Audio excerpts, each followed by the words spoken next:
ano mga kababayan, no, basta meron tayong maibigay. Nandito na ang inyong handog negosyo. Pwede nyo dito.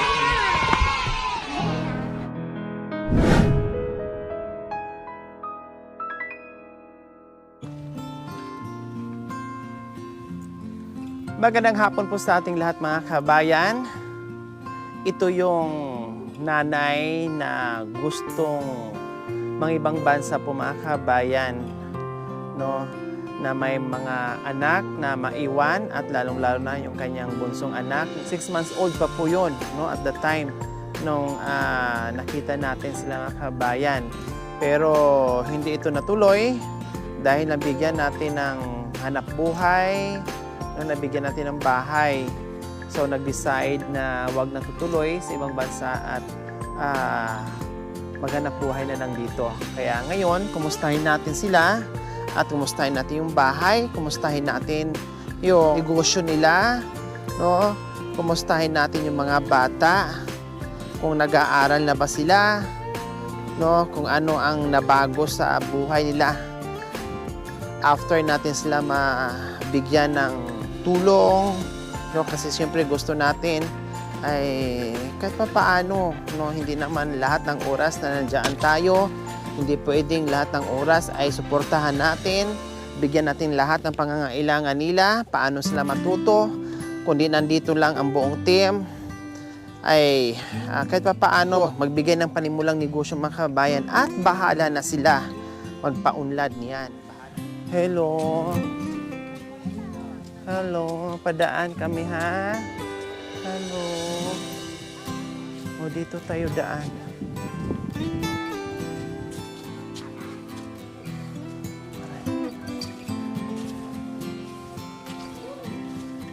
Nagwalias si Lynn. Hi! Kumusta? Nasaan na yung pasalubong kong chocolate? O di ba kung sabi ko sa iyo na mag-abroad kayo para mabigyan niyo ako ng tsokolate? Ah, wow! Nandito pa rin yung bahay. Baka napansin niyo bakit ang taas-taas ng pundasyon ng bahay nila mga kabayan. Hindi ito building. Pundasyon talaga mga kabayan kasi may ilog dyan, no? Pag yan ay umapaw ang tubig dyan, hanggang dito yung tubig. Kaya tinaasan natin para hindi aabutin. Okay. So, Len, kumusta? Pakikabit nga ako dito. Nung nakaraan po kasi, baha po talaga dito. Kaso lang, hindi naman kami inabot kasi di ba mataas naman yun. Hanggang saan yung ano? Ano lang naman, kumbaga dito kasi banda sa akin is mataas talaga. Yung lupa. Pero dyan kila Papa, naabot sila. Pero Inabot? Hindi naman, kasi hindi naman siya as in malalim. O, kumusta na ang buhay-buhay natin? Okay naman po. Nasaan na si Mister? Ay, andyan po siya. Ah, nandiyan? Hindi niyo pinalayas? O siya na lang mag-abroad?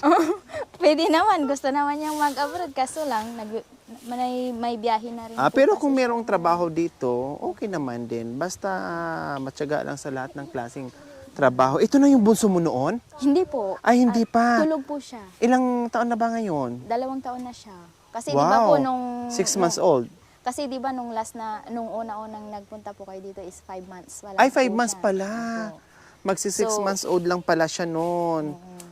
So ngayon 2 years 2 na. years old na. Wow. 2 years, April, May, June, July, August.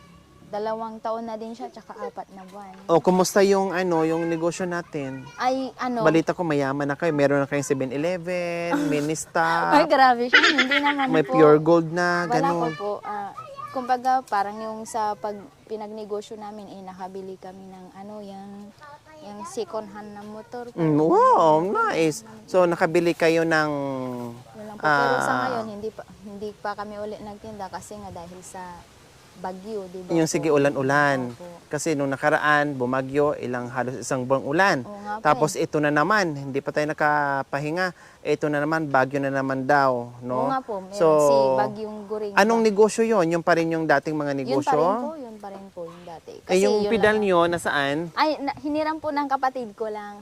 Ah, Yung nandyan po, kasi sabi niya, hiramin niya lang daw niya, ibalik na lang daw niya mamaya. So Kasi ano-ano yung mga paninda nyo? Ano nadagdag ng mga paninda bukod doon sa mga ano yun? Mga kikya, fishball, Opo. Di ba po ano nagdagdag pa? po ako ng ano, yung ubi po yun. Yung Ubi. halaya. Tapos ano pa? Tapos ano po kami, yung turon, yan. Turon. Puro ganun lang po. Yung mga merienda, kumbaga. Opo, pang merienda lang. Parang street food po. Tapos, nagbunga, kahit pa paano nairaos nyo, nakabili kayo ng sikanad na motor. Ano lang. Kaso wala po kasi akong upuan, madam. Ha? Hindi pa ako nakakabili. Sa sunod namang project nyo, ang gagawin nyo uli, yung upuan na naman. Di ba? Opo. Ay yung kusina. Kasi nung last time na pumunta tayo dito, Opo. wala pa yung Wala kusina. Yan lang po yung Hindi sa- pa naayos, no? So ngayon meron ng kusina. Ito, mga kabayan, kasi dati wala pa. Wow, mukhang mayaman sila. Punong-puno ng asukal, punong-puno ng gatas, no? Ano pa? Wow, this spam pa. Kailang wala na. Walang Lagayan na laman lang. yan. Di ba? Tapos meron pang, wow, pang merienda. So, ibig Sige sabihin, po. hindi na sila naghirap. No, ibig sabihin, umasinso. Meron pang merienda. Sige po, kain po kayo. Dizest. Di ba yun yung gusto ko? Na meron akong madatnan na kahit gaano katagal na hindi ko nabisita, na Oo nga pagdating po. ko na merong nabago. Di ba? Meron na bago. May ulam nga ba sila? Wala na po. Wala na. Ano to? May kanin, wala lang ulam. Siyempre katatapos na nag-lunch na sila. Okay, so okay naman. Yung loob, ito yung mga anak mo? Opo. Malaki na ano. Malaki Saan nga na. yung panganay? Asan si Kuya Ian? Ito anak mo. Dito to sila noon. Opo. Nakalimutan ko na yung mga Parang mukha nakalimutan nila. niyo na po. No? Ayan po, yan po. Yung di ko lang sila. nakalimutan yung mukha, yung asawa mo. Andyan po siya. Nandyan? Opo, akyat po kayo. Anong ginagawa niya? Ba't di siya lumabas? Kaso lang, alam niyo po, yung Ay, ito ang natin. nasira Opo, lang. Kasi nga, yung kawayan na nabili is hindi pa siya masyado. Kailangan palitan ha. Kasi nandito pa naman sa pintuan, delikado sa mga bata. Binhamin, nasaan ka? Akyat talaga. Ay, Yan nang yung bunso pag sa mo? biyahe siya. Wow. Conductor. Mayaman ka na ngayon. Tumaba ka. Balik na kayo sa yung yaman nyo, bumalik na. Wow, naka-flat screen na rin kayo. Wow. Di ba? Naka-flat screen, dalawa pa TV. Pangatlo yung TV mo sa likod. Ayan yung bunso mga kabayan na 6 months old lang noon or 5 months old lang. Malaki na. Di ba? Tawa-tawa yan sa atin noon, pero Mike. ngayon siguro iiyak na yan pag nakita yung mukha natin. Ito. Opo, ito. Ito. Ayan. Tapos ito. Ang laki. Ito yung mga kabayan na inaalagaan ni Binhamin noon, na si Lynn at the time nasa Maynila siya no, kasi nagpa-process sa kanyang papers dahil lilipad na talaga siya, no, kunting kimbot na lang talaga makakaalis na si Ate Lynn noon. Kaya lang syempre siguro dumating tayo sa buhay nila kasi ayaw pa ni God na maiwan yung mga anak niya. Siguro saka na lang, sabi ni God, saka na lang pag lumaki na, saka ka pwede na mag-abroad. Siguro ngayon, no, pag nag-school na siguro, pwede na mag-abroad si Lynn. Kaya lang, parang nawili na rin sila sa negosyo at kahit papaano nakabili naman sila ng mga gamit. May mga TV na sila dyan, no? May single na sila. Dalawa? Itong dalawa? Ay, sa kapatid ko po yan. Sa kapatid niyo. Tapos yung mga bata, maayos na. Si Binhamin tumaba, si Lynn kahit papaano. Diba? Ito yung sabi ko na wala sa laki o sa liit na puhunan. Pag gusto mo, pag may paraan, talagang masosurvive mo, talagang mapalago mo. Basta porsigido ka. No? Yun lang yung dito kami kasi kinumusta namin yung kayo and then yung bahay, no? At may na-improve ba, mayroon ako nakita, may nabili kayong mga gamit, porsigido kayo, may pangarap kayo, go lang, no? Anong trabaho mo ngayon? Konduktor? Anong bus? Santa Lucia. Santa Lucia. Biyahe yung Kandon, Manila. Buti nakapasok ka dyan. Dati pa akong Dati. Opo, Tapos nagbago bumalik ka lang lang. po. So ilang taon ka na dyan ngayon na nakabalik ka?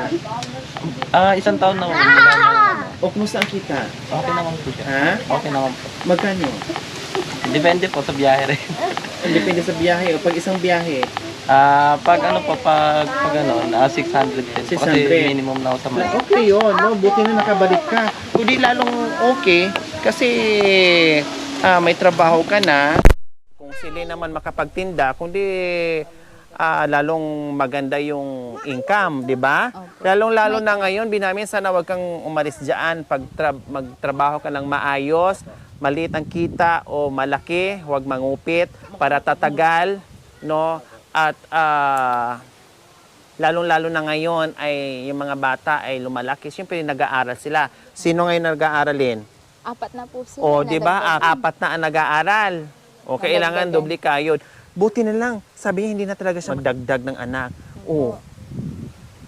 Isa pa rin yun. Bakit kung pumunta ako dito kasi nangako sa akin ay hindi na siya magdadagdag. Kasi usapan namin pag once na nagdag, wala si Junior. Puputulin talaga. Oo nga po, naalala niyo yung stick noon. Nasabi Kaya niyo nga, po. di baling wala kang paglaruan, basta putulin ko talaga, mag-iiwan ako ng lato-lato. Wala. Buti lang Sino hindi. na- Oo nga, Oo, kasi dungis 'di ba? naman.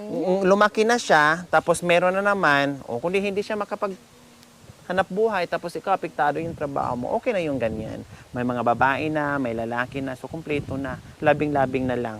Okay, so nandito kami Ate Lynn and Kuya Benjamin kasi meron kaming premyo, no? Magbibigay kami ng 5,000 and then plus groceries natin. Pero may challenge ito. Ano pong Napaka-simple lang gagawin ay kung sino yung pinakamalinis na bahay, yun yung makakatanggap ng aming premyo. Wala na akong masabi doon sa mga sa bahay nyo, ganun pa rin, nadagdagan, then nagkaroon kayo ng mga gamit, ako'y natutuwa. So, ibig sabihin, nagpursige kayo, may pangarap kayo. No, hindi yung maaabutan ko na nasira na. Although meron, kasi nung last time naalala ko na hindi pa masyadong magulang. Parang inapura kasi natin yun, kasi parang maulan din yun, di ba? Inapura natin kaya sa kagustuhan natin na masahigan ka agad. At siguro din, ang nagbigay ng kawayan, buo yung binigay natin. Ang binigay naman is hindi magulang. Hindi magulang. So palitan mo yan ha. Yun lang ang nakita ko, napansin ko dyan. Palitan yung kawayan kasi delikado sa mga bata. Plus, idagdag mo sa Diyos ko, hawakan dito. Delikado sa mga bata. Opo, ilain. Ako na. Oh, hindi kahit mo talaga ako na naiwasan, ano, nahuhulog- hirap na hirap nahuhulog ako na dyan. talaga sila dyan. Okay lang sana kung dalawa, kay nila mahulog dyan. Naghabulan, okay lang. Hindi, joke. Ano mo ha, lagyan mo ng hawakan ha, kabilaan. Opo. Kasi delikado sa mga chikiting mo. Oh. Yun lang naman napansin ko. Bayad na ba to? Sigurado ka? Kasi babayaran ko sana. Kailan sabi mo, bayad na. Kundi okay na. Madali akong kausap. Ha? Bayad na. Baka mamaya mag-message ka sa akin, ay madam, nahiya lang ako. Hindi pala bayad ko lang pa ng 5 buwan. Ay wala na, sarado na usapan. Diba? O yun yun. O diba nakamotor sila? May konting ano lang po dyan. Okay mga na. ayusin. Kasi ma-expand nyo yung negosyo nyo. 'Di ba? Mapabilis. Halimbawa, pag namalingki kayo, ang layo ng palengke nyo kasi, ang layo ng bayan, 'di ba? Nandito kayo sa 7 bundok bago makarating dito sa bahay nyo.